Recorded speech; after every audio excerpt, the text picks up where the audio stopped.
And hello again, folks. This is your old pal, Uncle Al. It's morning, and I think this is Monday because I got therapy tomorrow, two of them. So, like I said, after attack last night, uh, my illnesses, I'm still alive. I made this other cocktail in a vinaigrette with a lightly pickled or brined, fresh brined cucumber. See that? And then lightly brined cauliflower. Now, this is a more healthier version of the shrimp cocktail because it's in a vinaigrette. It's considered a salad, but it is also would make a nice, whatchamacallit, a cocktail for the healthier bunch. And I ate the big shrimp. So it has chunks of shrimp or crab or whatever seafood you like. I'm doing a short one right now. A lot of people, first thing they teach you on radio is not to say all the time.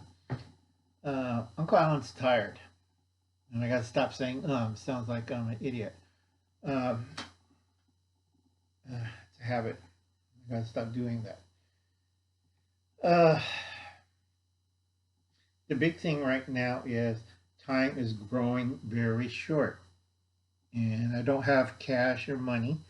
But if you've seen the last video, I think that was 63 or 64. Anyway, this is 62. We're going to keep this short. You should have right now getting your supplies. If you watch Bushcraft Family already, certain produce is getting short. Reason why is a lot of truckers and farmers cannot work with these stupid, you know what, mandates. So unless you have a good supply of food stashed away, it's going to be a really rough year next year. And remember, you want to do the basic four.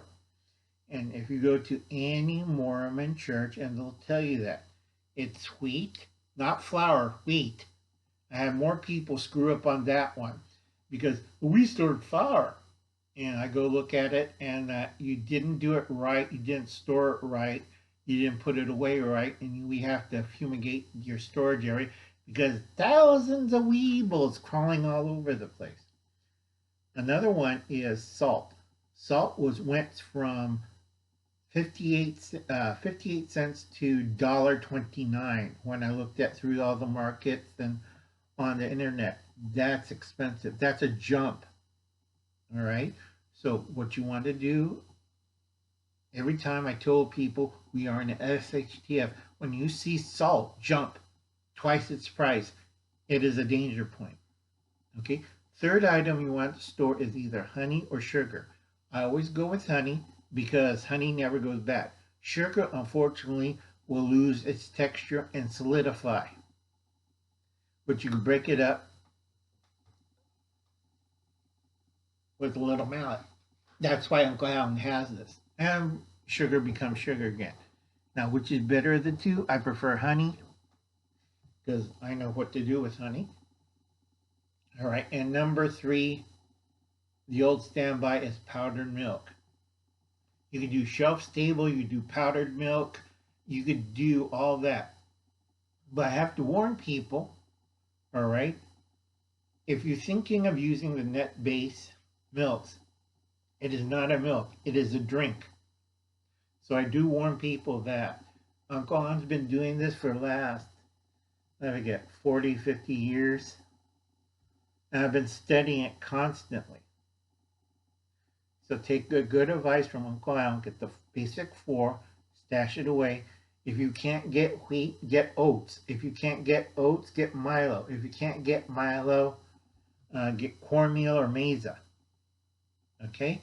Be careful how you store these. Oh, and you could also do rice, but I do warn people on rices. You know what type of rice to store. Okay? Each rice, from long grain to short grain to brown rice to whole rice, each has their own storage problems. Now, the best one for long term for 20 years is long grain. Short term, you have to be careful. That's sticky grain. Okay, that's jasmine and everything.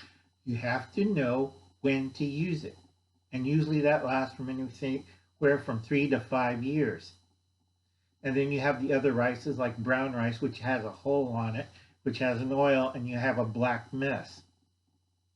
Okay, so take this advice, know what you're doing. If you don't, ask an older person who went through all this while you're munching down on your healthy vinaigrette,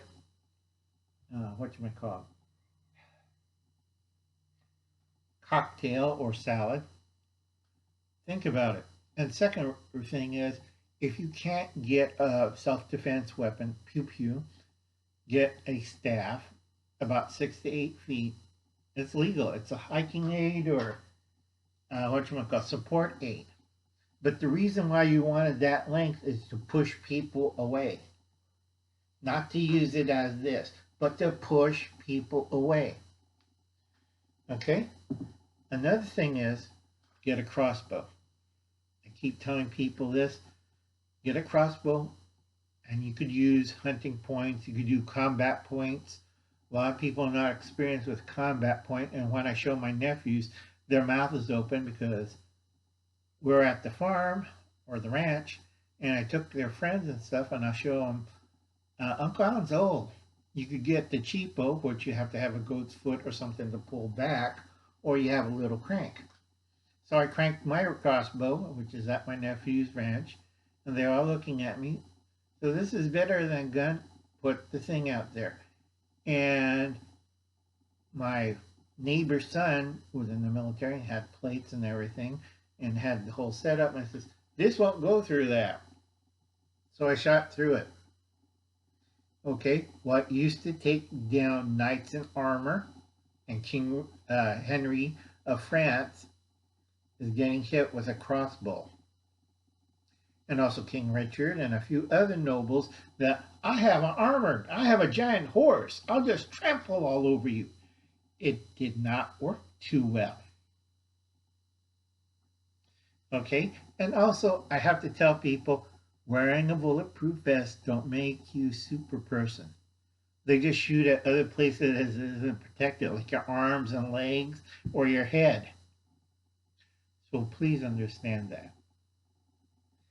And I'll see you later. You have a nice Monday. And I hope everybody enjoys the holidays. Be a nice person. Try to help out your community. Be good at cheer. And long live the Republic. Because we're surrounded by enemies and we ran out of food, water, and bullets. I'll see you later, folks. Bye now.